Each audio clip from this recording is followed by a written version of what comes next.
하나님 말씀 보시겠습니다. 우리가 함께 나눈 하나님 말씀은 요한복음 20장 11절에서 13절까지 말씀입니다. 우리가 함께 나눈 하나님 말씀, 우리가 함께 은혜 나눌 말씀은 요한복음 20장 11절에서 13절까지 말씀입니다. 다 찾으셨으면 우리 함께 한 목소리로 합독하도록 하겠습니다. 시작. 마리아는 무덤 밖에 서서 울고 있더니 울면서 구부려 무덤 안을 들여다보니 흰옷 입은 두 천사가 예수의 시체에 뉘었던 곳에 하나는 머리편에 하나는 발편에 앉았더라.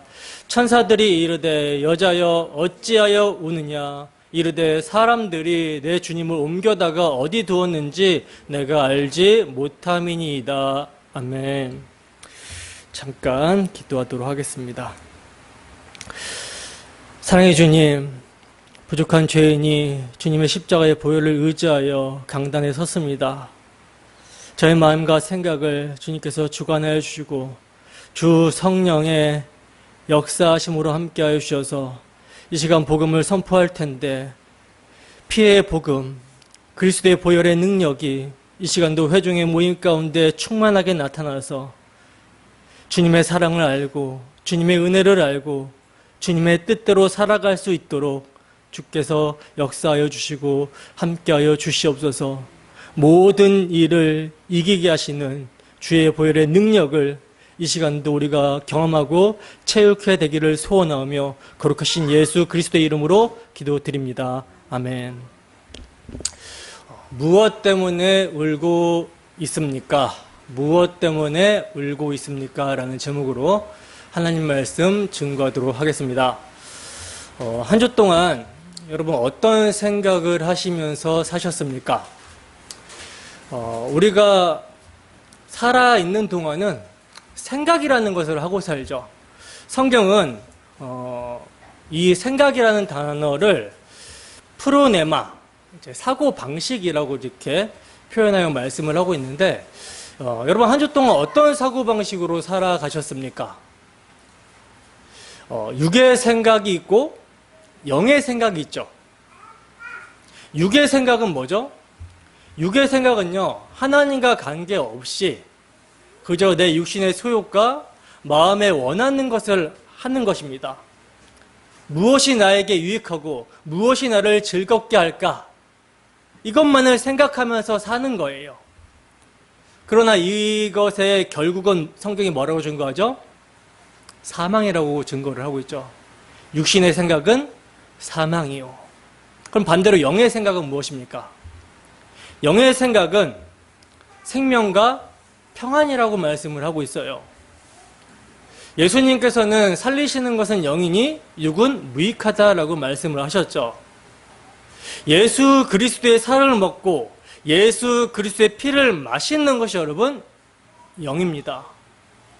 하나님의 아들 예수 그리스도께서 나 같은 죄인을 위하여 십자가에서 희생의 피를 흘리시사 우리로 하여금 죄사함과 죄씻음과 의롭다함과 하나님과 화목함을 누리게 함과 또 거룩하게 살게 하심과 또 섬기는 삶, 예배의 삶을 살게 하셨다라는 거, 이것을 여러분 기억하면서 이 사고방식으로 살아가는 것이 영의 생각으로 살아가는 거예요.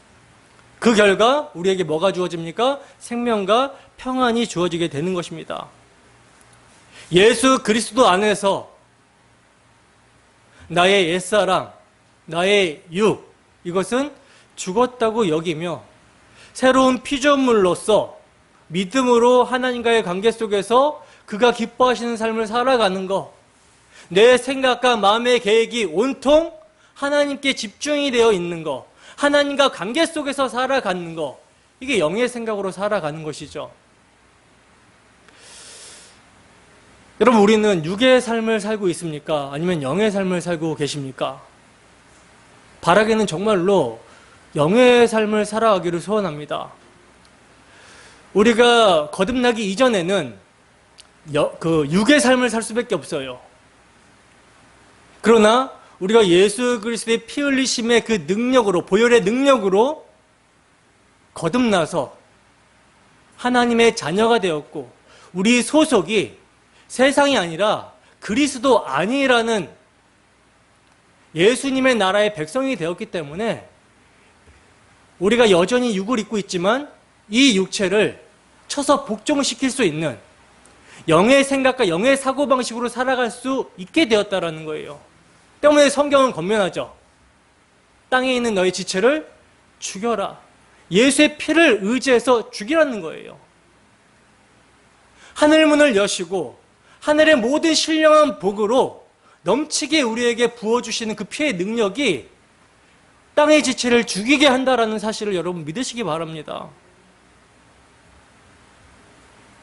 복음의 능력이 성령으로 말미암아 우리 안에 역사하게 되면 우리가 그렇게 살 수 있어요. 연약함을 핑계대지 마시고 정말 성령을 의지해서 그렇게 살아가는 우리 모두가 되기를 소원합니다. 안식 후 첫날 일찍이 아직 어두울 때에 예수님의 시체에 향유를 바르기 위한 목적으로 막달라 마리아와 함께 야고보의 어머님 마리아와 살로메와 요한나와 또 다른 여인들이 예수님의 무덤으로 갑니다. 우리는 여기서 여인들이 얼마나 예수님을 사랑하고 있는지에 대해서 보게 되죠. 예수님의 제자들은 어떤 모습을 취하고 있습니까? 혹시 자기도 붙들려서 죽게 될까봐 두려워서 떨고 있죠. 그래서 예수님의 무덤에 가볼 생각도 못하고 있는데 여인들은요, 예수님의 무덤을 지금 로마 경비병들이 지키고 있다는 사실을 알았음에도 불구하고, 그리고 무덤 입구를 막고 있는 돌을 어떻게 치워야 되나 걱정을 하면서도 예수님의 시체가 안치가 되어 있는 무덤으로 향해 갔던 거예요. 무엇 때문에 여인들이 예수님의 무덤으로 가고 있는 것입니까? 무엇 때문에?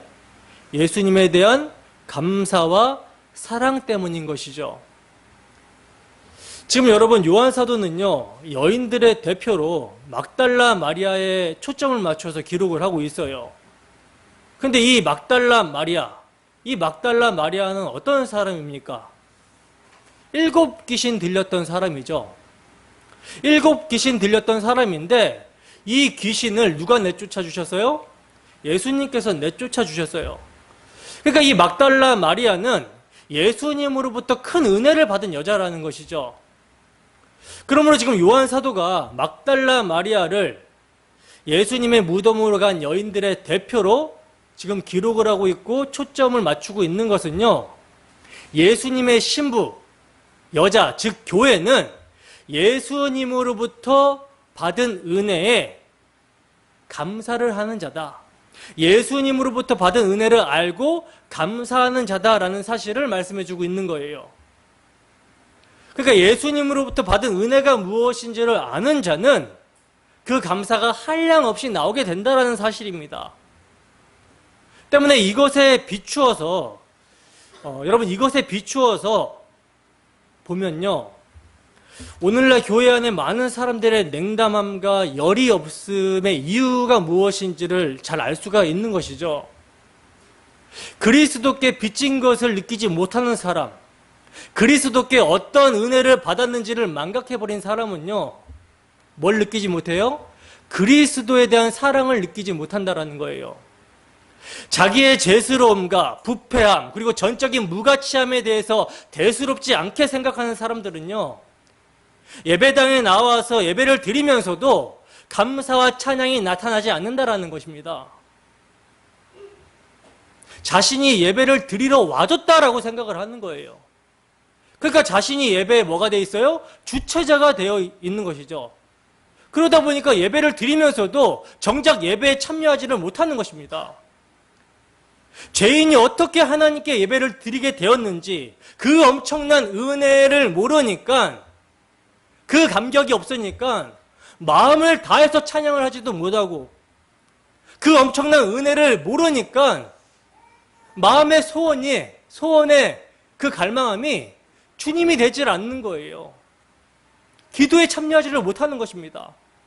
그러다 보니까 말씀도 들어오지 않는 것이죠.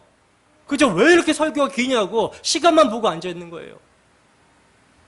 그러니 이런 사람들에게는 성도의 교제가 전혀 즐겁지 않은 것이죠.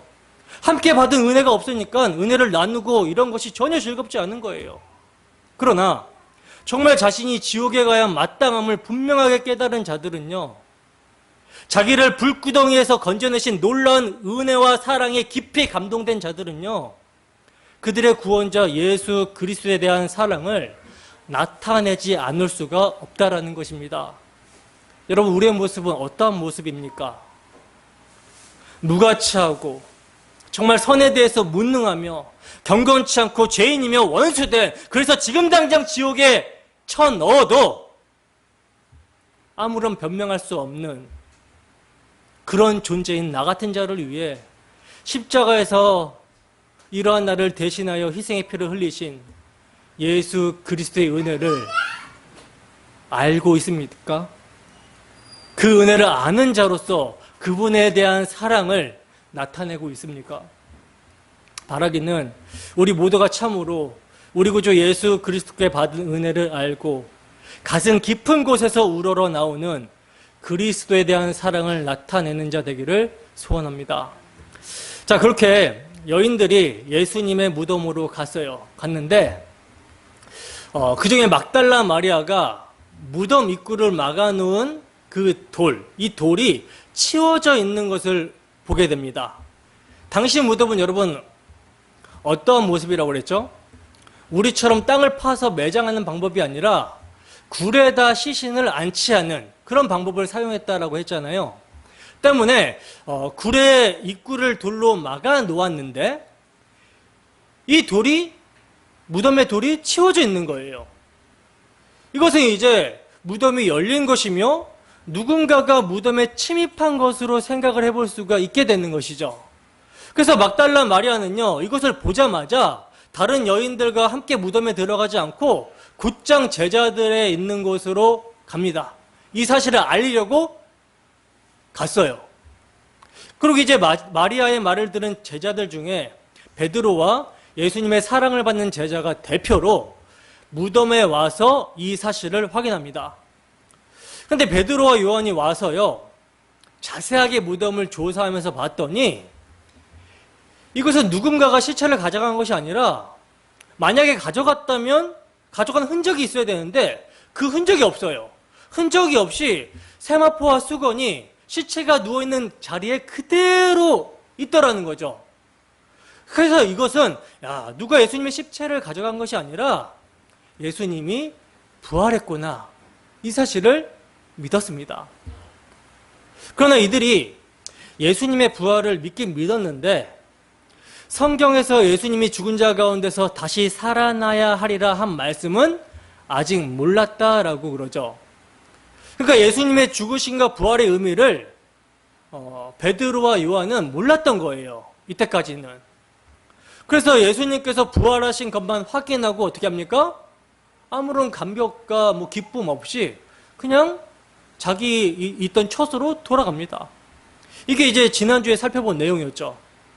오늘 본문 한번 보겠습니다. 본문 11절입니다. 함께 있습니다. 시작. 마리아는 무덤 밖에 서서 울고 있더니 울면서 구부려 무덤 안을 들여다보니. 아멘. 자, 보시면 오늘 본문의 시작은요, 막달라 마리아의 말을 듣고 온 제자들이 빈 무덤을 확인하고 돌아간 뒤에 있었던 마리아의 행동에 대해서 말씀을 해주고 있어요. 지금 막달라 마리아는 제자들이 돌아가자 무덤 밖에 서서 울고 있다가 울면서 무덤을 들여다봤다라고 말씀을 합니다. 여러분, 지금 마리아가 우는 이유가 무엇입니까? 지금 왜 지금 마리아가 울고 있죠? 예수님의 시체, 예수님의 시신이 없어졌기 때문인 것이죠. 만약 예수님의 시체가 거기 있었다면 마리아는 울지 않았을 거예요. 물론 이제 시체 향유를 바르면서 또 울었을지 모르겠지만 지금 막달라 마리아는요, 예수님의 시체가 없어진 것 때문에, 그것 때문에 지금 울고 있는 것입니다. 그러나 여러분, 만약에 예수님의 시체가 무덤에 그대로 있었다면 어떻게 되겠습니까? 예수님께서 부활하셨기 때문에 지금 시체가 없는 것인데 무덤에 예수님의 시체가 그대로 있다면 어떻게 되겠어요? 우리가 여기 모일 이유가 없게 되는 것이죠. 예수님께서 죄의 삭신 사망이라는 우리의 빚을 갚아주기 위해서 사망 가운데 들어가셨는데, 그가 사망에 붙들려서 다시 살아나지 못하셨다면 죄의 문제, 죄의 빚의 해결이 안 된 것이고, 그러면 우리가 여전히 죄 가운데 있게 되는 것이고, 그러면 지금 우리가 믿고 있는 믿음이 헛것이 되는 것이고 영원한 소망이 사라지게 되는 거예요. 그리스도 안에서 잠자는 자들도 망하게 되는 것입니다. 그런데도 지금 막달라 마리아는요, 예수님의 시체가 없어졌다라고 울고 있는 거예요. 그렇다면 여러분, 지금 이렇게 울고 있는 마리아가 울고 있음은 무엇을 지금 믿지 못하는 것입니까? 무엇을 믿지 못하고 있는 울음인 것이죠? 예수 그리스도의 부활을 믿지 못하고 있는 것이죠. 그녀는요, 이른 새벽 아직 어두울 때에 예수님의 시신에 향유를 바르겠다라고 로마 군인들이 그렇게 지키고 있는데도 예수님의 무덤에 찾아올 정도로 예수님에 대한 사랑과 정성이 대단했습니다. 그러나 예수님의 부활은 믿지 못했던 거예요.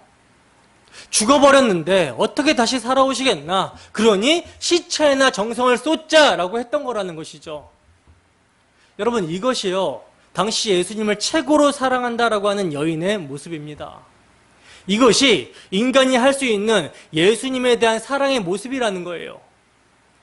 물론 막달라 마리아가 예수님으로부터 은혜와 사랑을 많이 받았기 때문에 이렇게 사랑하는 모습이 나타나고는 있지만, 그러나 그가 최고의 사랑을 나타낸다라고 하는 것이 겨우 뭐예요? 예수님의 시체에 향유를 바르고 무덤을 지키는 일뿐이었던 거예요.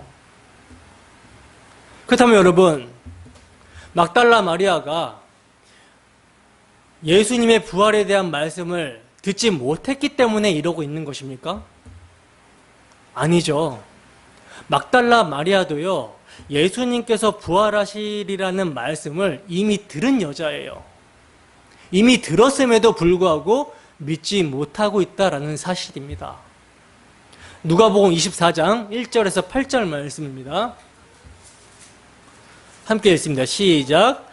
안식 후 첫날 새벽에 이 여자들이 그 준비한 향품을 가지고 무덤에 가서 돌이 무덤에서 굴려 옮겨진 것을 보고 들어가니 주 예수의 시체가 보이지 아니하더라.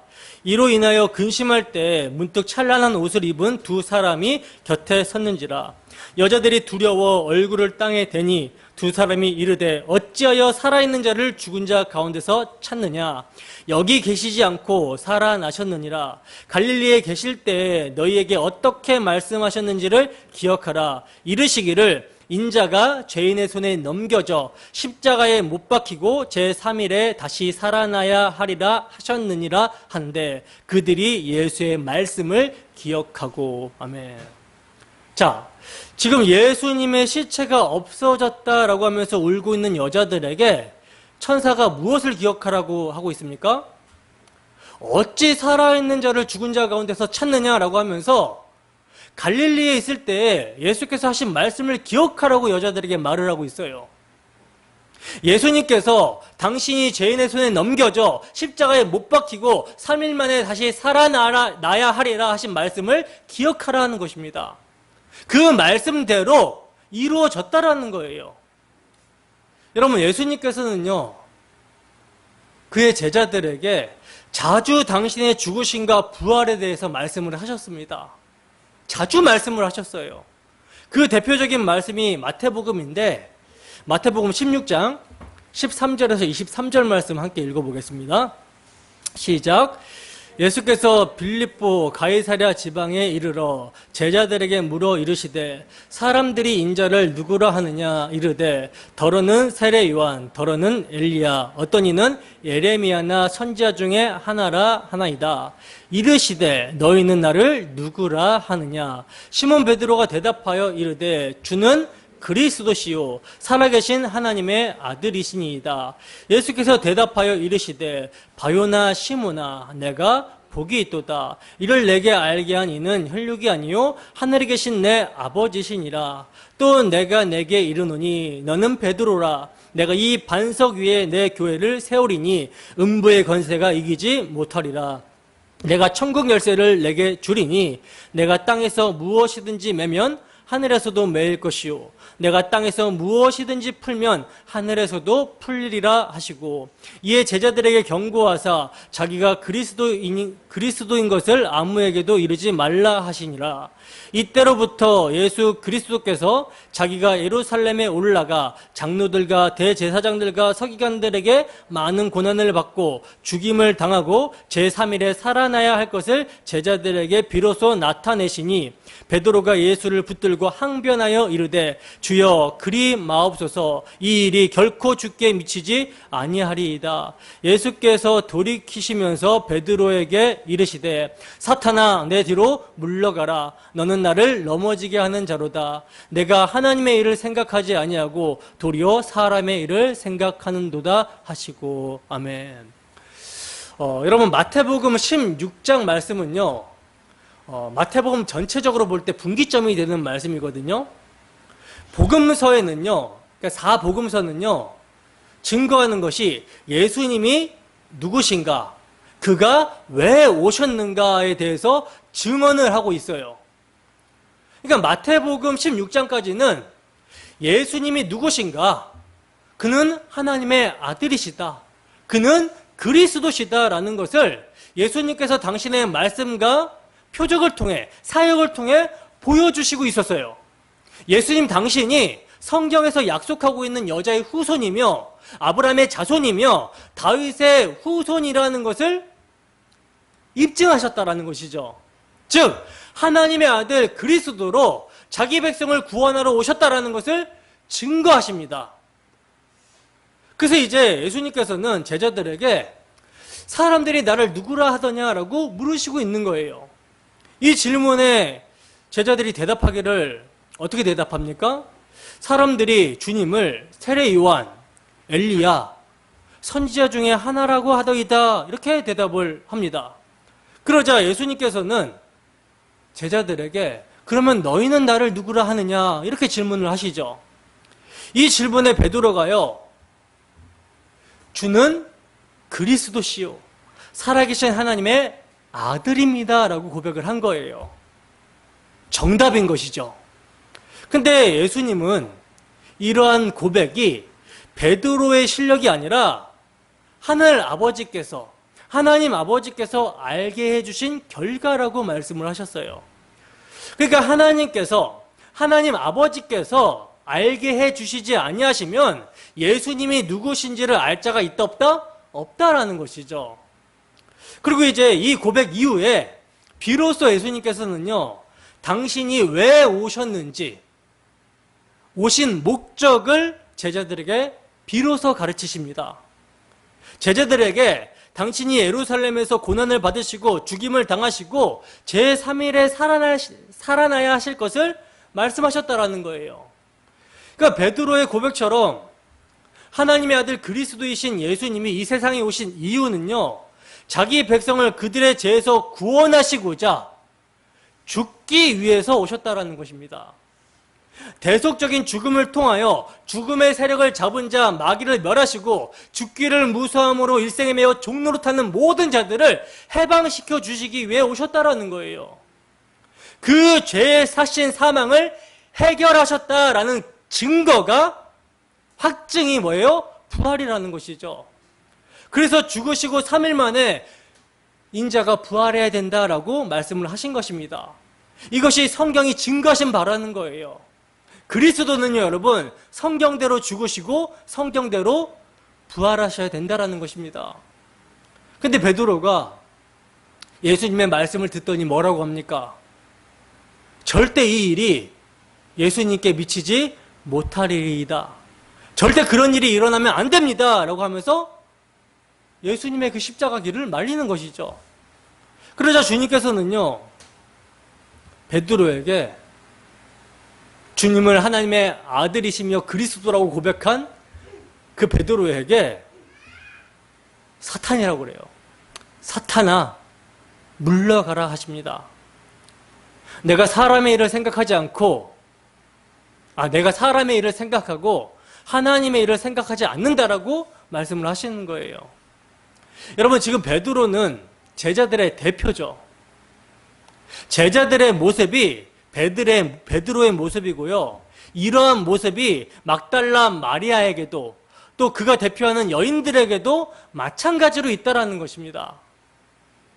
여러분, 사람의 생각, 즉 마리아나 베드로의 생각의 한계가 뭡니까? 죽으면 끝이라는 거예요. 죽으면 끝이다. 이 세상 사람들에게도 마찬가지죠. 죽으면 끝이라는 것입니다. 죽으면 끝이 아니다. 죽음이 끝이 아니다. 성경은 육신의 죽음, 즉 한 번 죽는 것은 사람에게 정한 것이고 그 이후에는 심판이 있다라고 말씀을 하고 있다. 사람이 그가 어떤 생각과 어떤 행위로 살았는지에 대해서 심판을 할 것이다 라고 말씀을 하고 있다. 그러니 회개하고 예수를 믿으라고 해도요, 그것을 어떻게 믿냐는 것입니다. 못 믿겠다라는 거예요. 죽어봐야 한다라는 것이죠. 죽어봐야 알지. 그러므로 여러분, 죽은 자가 눈앞에 살아나도 믿지를 않는 거예요. 여러분, 나사로가 죽은 지 나흘 만에 살아났죠. 예수님께서 나사로야 나오너라 하신 것입니다. 그러자 죽어 냄새 나던 나사로가 살아서 나왔어요. 여러분, 나사로가요, 잠깐 기절했다가 졸도했다가 예수님의 말씀을 듣고 순종해서 나온 것이 아닙니다. 예수님의 말씀의 능력이 죽은 나사로를 살려내신 거예요. 이 나사로를 살리시는 사건에서 예수님은 당신 자신을 어떻게 말씀하셨습니까? 나는 부활이다. 나는 생명이다 라고 말씀을 하셨죠. 죽고 나서 나중에 부활하는 정도가 아니라 이미 부활과 생명으로 오신 분이 예수 그리스도라는 거예요. 그러므로 그는요, 부활과 생명의 능력으로 오신 분이기 때문에 죽은 자를 살려내신 것이며 당신의 생명을 죽음 가운데 내어주심으로 말미암아 택하신 백성들의 죄값인 사망을 갚아주시고 이를 확증해 주시기 위해서 성경대로 3일 만에 부활하신 것입니다. 여러분, 이 사실을 진정으로 믿으십니까? 믿나요? 근데 왜 울고 계십니까? 여러분들의 삶의 상황에서 울고 있는 이유가 무엇입니까? 우리는 왜 울고 있죠? 예수님의 시체가 없어졌다라고 우는 정도가 아니잖아요. 마리아는 예수님의 시체가 없어졌다라고 울었습니다. 물론 이것이 자라였다라는 말이 아니라 인간이 예수님의 사랑을 받고 예수님을 사랑한다라고 하여도 죽음과 부활의 사이의 간격이 이렇게 엄청나다라는 거예요. 인간으로서 부활을 어찌 믿을 수 있겠습니까? 그래서 마리아가 시체가 없어졌다라고 울고 있는 것입니다. 그런데 오늘 우리는 언제 울고 있습니까? 왜 울고 있습니까? 나의 뜻이 이루어지지 않을 때 울지 않습니까? 세상 만사가 내 중심으로 돌아가야 되는데 내 중심으로 돌아가지 않으면 울고 있지 않습니까? 여러분들의 눈물이 어떤 눈물입니까? 왜 울고 계십니까? 아니, 예수님께서 죽으시고 살아나셨다면 그 전능한 부활의 능력으로 내 어려움, 내 문제 좀 해결해 주시지 왜 내 코앞에 있는 이 문제 하나 해결해 주시지 못하는가라고 하는 그런 생각이 들지는 않습니까? 그래서 원망과 짜증과 한이 뒤섞여서 눈물이 나고 있는 것은 아닙니까?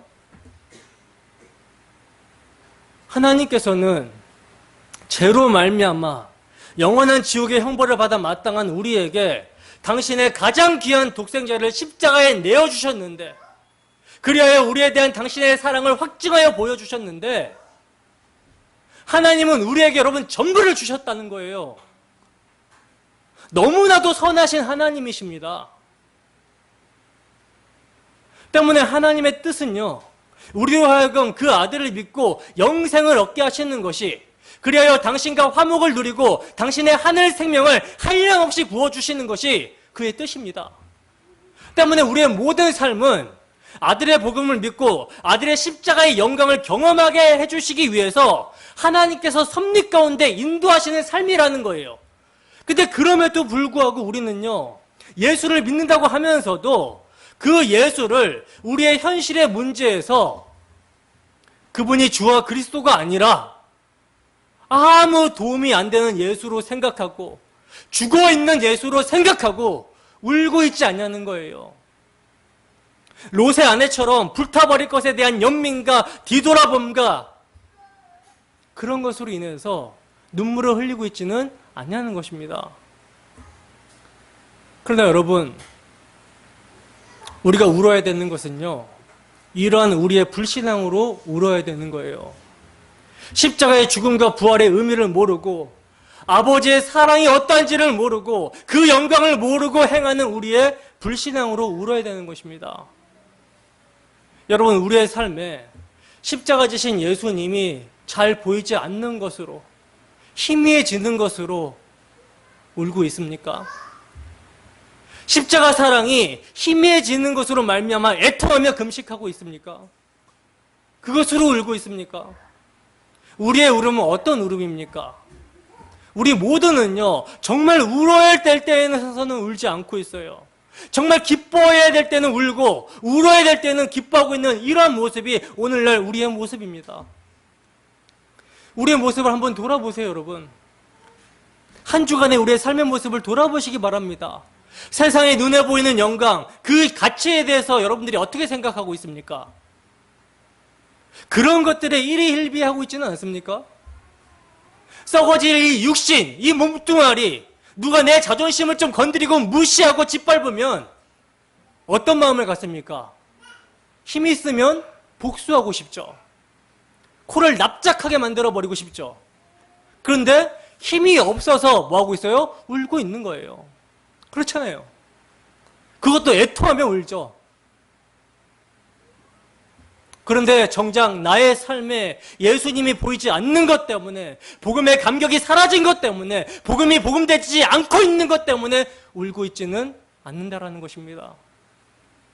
왜 우리가 이렇게 되어버렸습니까?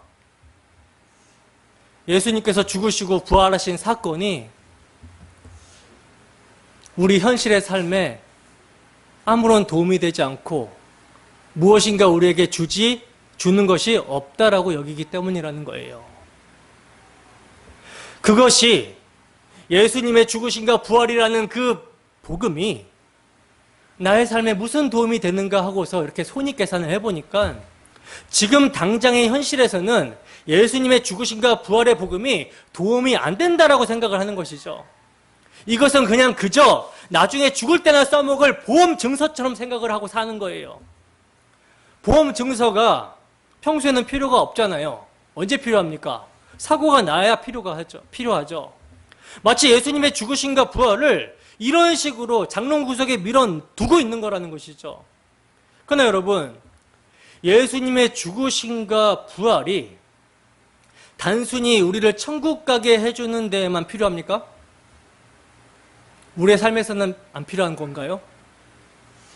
이건요, 예수 그리스도께서 십자가에서 흘리신 피, 예수님의 보혈의 능력을 경험해보지 못했기 때문에 이런 말을 하는 거예요. 이런 생각을 하는 것입니다. 여러분, 예수님께서 우리에게 무엇을 주셨습니까? 로마서 4장 25절 말씀입니다. 함께 읽습니다. 시작. 예수는 우리가 범죄한 것 때문에 내줌이 되고 또한 우리를 의롭다 하시기 위하여 살아나셨느니라. 아멘. 보시면 여러분, 예수님의 죽으심과 부활이 지금 뭐와 연관이 되어 있죠? 우리의 범죄와 우리의 의롭다 하심과 연관이 되어 있죠. 여러분, 우리의 죄를 무엇으로 해결할 수 있습니까? 어떤 것으로 해결할 수 있죠? 그 어떤 것으로도 해결할 수가 없다는 것이 성경의 증거예요. 그것이 우리의 비참함인 것이죠. 어떠한 인간의 선행과 고행으로도 해결할 수 없는 것이 인간의 죄입니다. 심지어 우리의 죽음으로도 해결할 수 없는 것이 인간의 죄에 대한 문제예요. 왜? 이미 죄의 건세로서 왕노릇하고 있기 때문이라는 것입니다. 그래서 우리는 이러한 죄 가운데 태어나서 죄 가운데 살다가 죄의 사신 사망을 당할 수 없는 인생이라는 거예요. 그래서 영원히 우리의 죄는 하나님께 범죄한 거기 때문에 그 하나님은 영원한 속성이기 때문에 영원히 지옥의 형벌을 당해야 된다는 것이죠. 근데 이러한 인생에게 주의 죽으심과 부활이 능력이 되어서 십자가의 죽으심으로 죄를 없이 하시고 다시 살아나심으로 의롭다함을 받게 하셨다는 것입니다. 이것이 여러분 우리에게 믿어진다면 성령의 나타남과 능력으로 말미암아 이 복음이 이 소식이 믿어지게 된다면 이것은요 가장 놀라운 소식이어야 되는 거예요. 여러분 우리가 하나님 앞에 서려면 하나님과 교제하려면 예배하면서 살아가려면 무엇이 필요합니까? 의로워야 됩니다. 근데 우리는 그 앞에서 의로울 수 있는 존재가 아니라는 거예요. 의로울 수 없는 존재라는 거죠. 왜냐하면 죄인이기 때문입니다. 그래서 우리 스스로는 하나님 앞에서 의롭다함을 얻을 수가 없어요. 그래서 성경이 증거하기는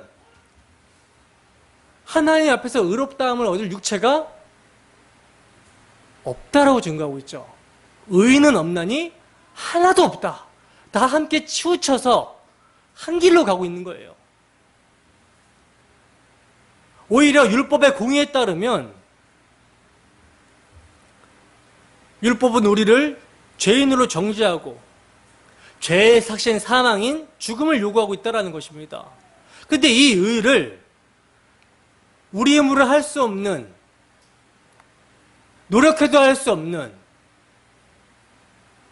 우리의 최선의 열심으로도 할 수 없는 이 의를 하나님께서 당신의 아들을 십자가에 내어 주심을 통해서 이루시고 부활로 확증해 주셨다는 사실이에요.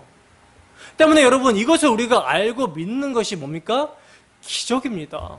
정말 기적이에요. 기적이며 복이라는 것이죠.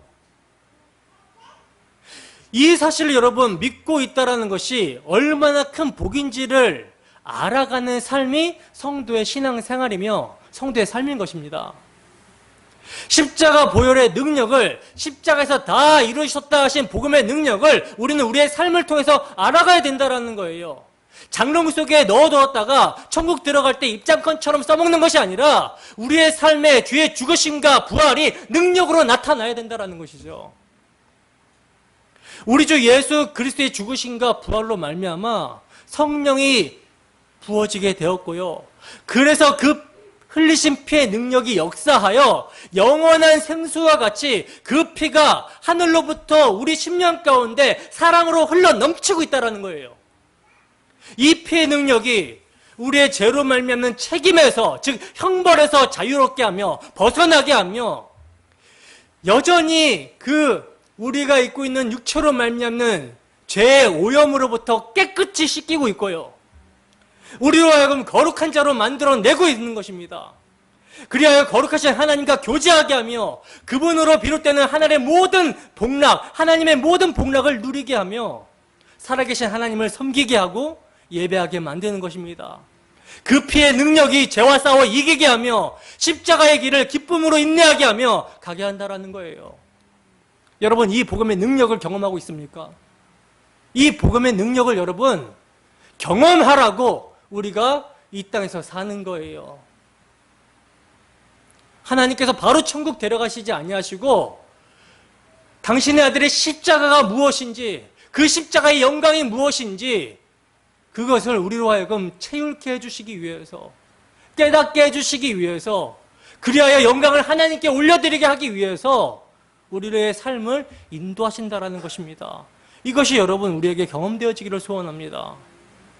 오직 은혜로 주어진 믿음을 통해 주의 죽으심이 무엇을 이뤘는지를 알게 될 때 주의 부활로 말미암는 그 피의 능력이 우리에게 확신과 감격과 기쁨으로 주어지게 되며 세상을 이길 수 있게 되는 것입니다. 세상의 그 어떤 공격에도, 마귀의 그 어떠한 유혹에도 흔들리지 않고 설사 흔들려서 넘어진다 할지라도 바로 일어서서 승리하신 주님과 함께 넉넉히 이길 수 있게 된다는 거예요. 본문 12절에서 13절 말씀입니다. 함께 했습니다. 시작. 흰옷 입은 두 천사가 예수의 시체에 뉘었던 곳에 하나는 머리편에 하나는 발편에 앉았더라. 천사들이 이르되 여자여 어찌하여 우느냐 이르되 사람들이 내 주님을 옮겨다가 어디 두었는지 내가 알지 못함이니이다. 아멘. 자, 마리아가 예수님의 시신이 없어진 것 때문에 그렇게 울면서 무덤 안을 들여다보는데 누가 보여요? 흰옷을 입은 두 천사가 보이죠. 흰옷을 입은 두 천사가 예수님의 시체가 뉘어져 있던 곳에 하나는 머리맡에 하나는 발 쪽에 앉아있는 것을 보았다라고 말씀을 하고 있어요. 여러분, 마리아가 어떻게 머리와 발을 알 수가 있었을까요? 어떻게 알 수 있었을까요? 세마포가 그대로 놓여져 있기 때문에, 세마포와 수건이 그대로 놓여져 있기 때문에 머리가 어느 쪽이고 발이 어느 쪽인지 알 수가 있었던 것이죠. 그렇게 이제 예수님이 그 누워져 있던 곳에 머리와 발에 앉아있는 그 천사들이 여자야, 왜 우느냐라고 묻습니다. 그러자 마리아가 사람이 내 주님을 옮겨다가 어디에 두었는지 내가 알지 못하기 때문에 울고 있습니다 라고 말을 하고 있죠. 여러분, 아직까지도 마리아에게 예수님은요, 죽은 분에 지나지 않는 거예요. 그래서 지금 시신이 없는 것으로 울고 있는 것입니다.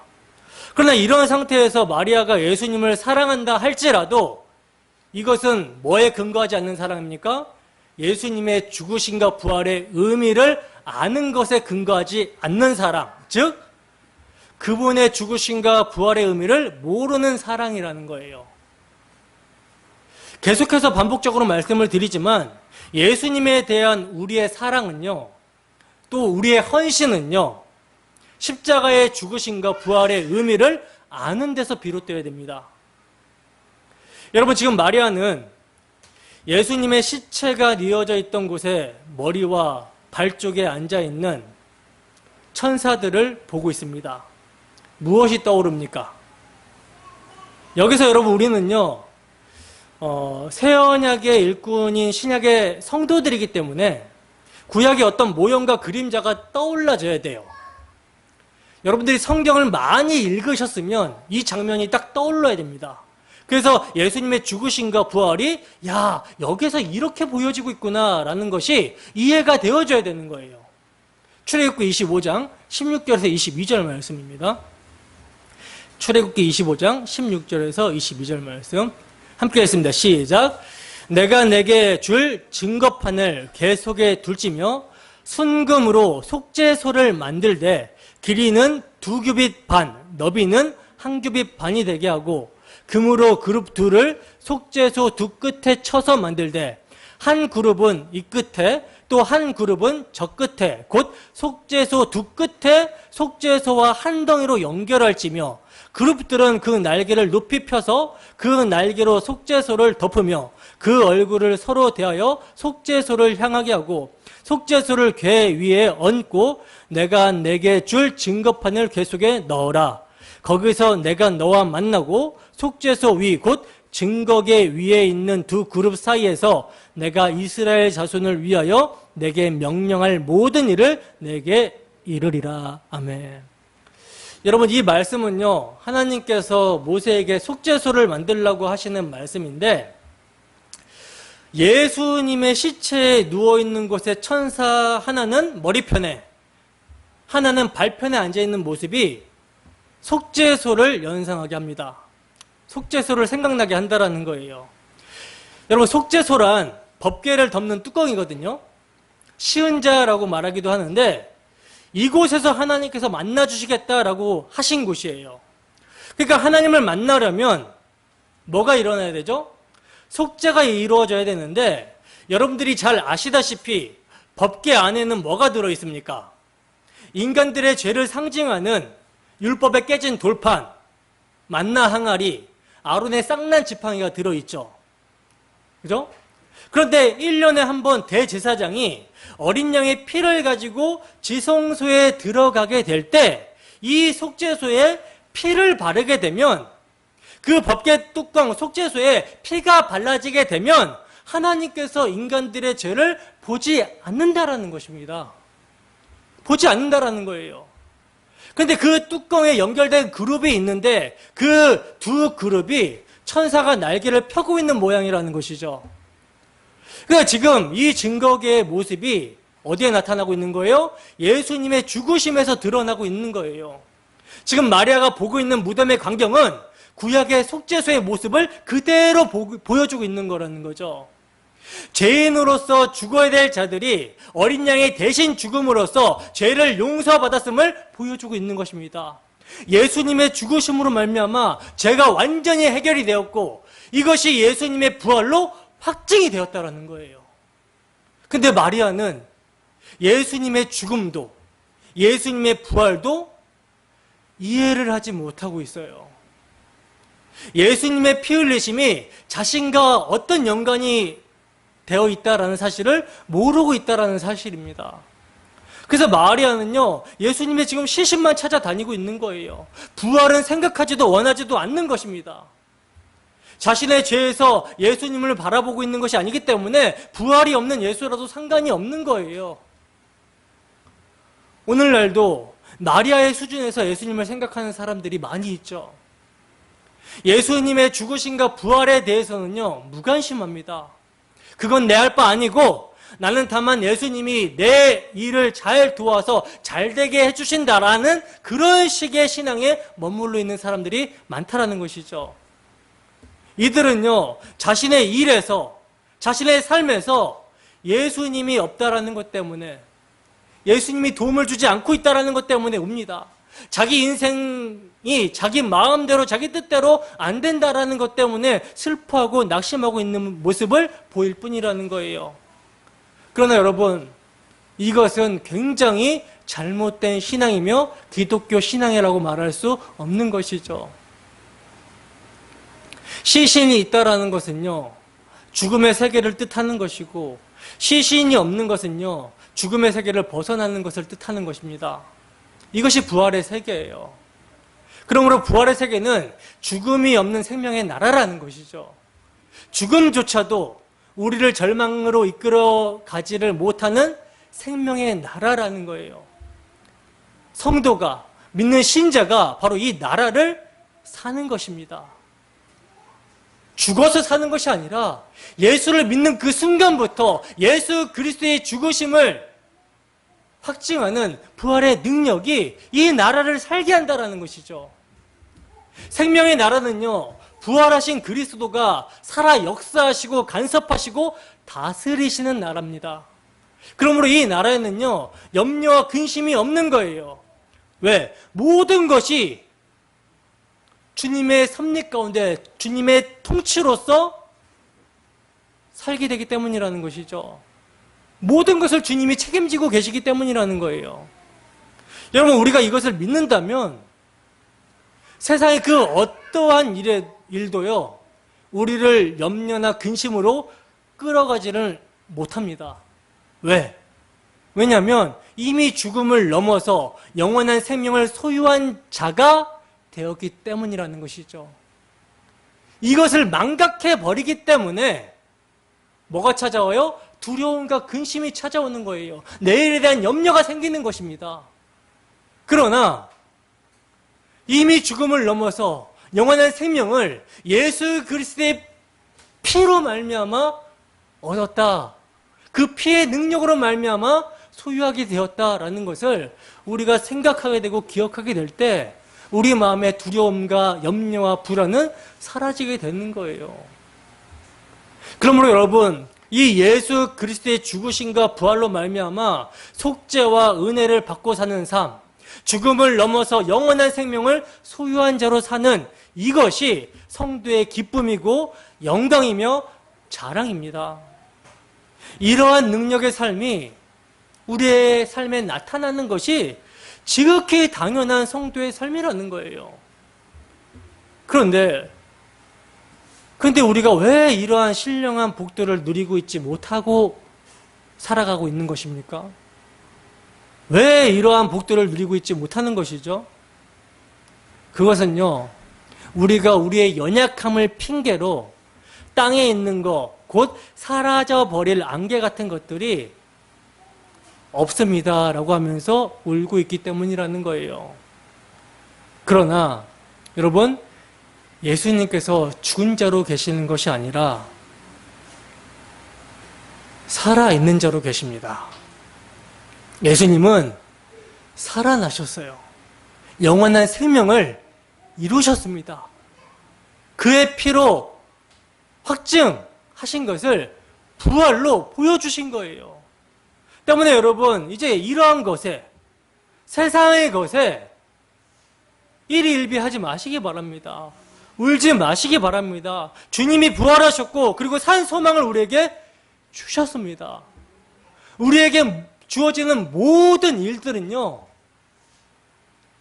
예수님의 십자가의 영광을 알게 하기 위해서 주시는 하나님의 선물이라고 생각을 하셔야 돼요.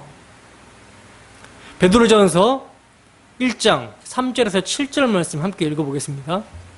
시작. 우리 주 예수 그리스도의 아버지 하나님을 찬송하리로다. 그의 많으신 긍휼대로 예수 그리스도를 죽은 자 가운데서 부활하게 하심으로 말미암아 우리를 거듭나게 하사 산 소망이 있게 하시며 썩지 않고 더럽지 않고 새하지 아니하는 유업을 있게 하시나니 곧 너희를 위하여 하늘에 간직하신 것이라. 너희는 말세에 나타내기로 예비하신 구원을 얻기 위하여 믿음으로 말미암아 하나님의 능력으로 보호하심을 받았느니라. 그러므로 너희가 이제 여러 가지 시험으로 말미암아 잠깐 근심하게 되지 않을 수 없으나 오히려 크게 기뻐하는도다. 너희의 믿음의 확실함은 불로 연단하여도 없어질 금보다 더 귀하여 예수 그리스도께서 나타나실 때에 칭찬과 영광과 존귀를 얻게 할 것이니. 아멘. 여러분, 하나님께서, 예수 그리스도의 아버지 하나님께서 그의 많으신 긍휼대로 예수 그리스도를 죽은 자 가운데서 다시 살아나게 하심으로 말미암아 우리를 거듭나게 하시고 산 소망을 주셨다라는 거예요. 어떤 소망입니까? 썩지 않고 더럽지 않고 새하지 아니하는 유업입니다. 이것을 우리를 위해서 하늘에 간직하고 계시다라는 거예요. 때문에 여러분, 이 하나님 나라 위의 것을 찾게 하시기 위해서 우리의 뭘 보호하신대요? 우리의 믿음을 하나님의 능력으로 보호하신대요. 근데 그 우리의 믿음을 하나님의 능력으로 보호하시는데 쓰이는 것이 뭐냐면 여러 가지 시험입니다. 고난이라는 것이죠. 그러니까 하나님께서 우리의 삶에 어려움을 주시는 이유는요, 뭘 바라보게 하기 위해서? 하늘의 소망을 바라보게 하기 위해서, 예수 그리스도의 죽으심과 부활이 이루신 그 하나님 나라가 무엇인지를 알게 하시기 위해서, 그것을 붙드는 삶을 살게 하기 위해서 일어나는 거예요. 여러분, 주님의 죽으심과 부활하심으로 우리에게 산 소망을 주셨습니다. 이 소망은요, 세상에 썩어질 게 아니라는 거예요. 썩지 아니할 것이고 쇠하지 아니할 것이고 영원한 것입니다. 이것을 우리가 유업으로, 기업으로 받게 된다라는 것이죠. 그러므로 여러분, 여러분들의 삶에 일어나는 모든 일은요, 합력해서 그 아들 예수 그리스도로 말미암아 영생을 얻게 하시는데, 하나님과 화목하게 하고 하나님과 교제하게 하시는데 사용된다라는 사실을 아시고, 오히려 시험과 근심이 있을 때 울지 말고 기뻐하시기를 바랍니다. 우리에게 산 소망이 있습니다. 예수님이 부활하셨어요. 부활하신 예수님께서 오늘도 우리의 주와 그리스도가 되셔서 우리의 삶을 아들의 나라, 영원한 하나님 나라로 통치하시고 다스리시며 인도하십니다. 이 확실한 증거를 여러분들이 믿고 그리스도 안에서 죽은 자 가운데서 살아나는 부활의 능력을 경험하며 기쁨으로 소망 가운데 살아가는 우리 모두가 되기를 주님의 이름으로 축원합니다. 함께 찬양하고 기도하겠습니다.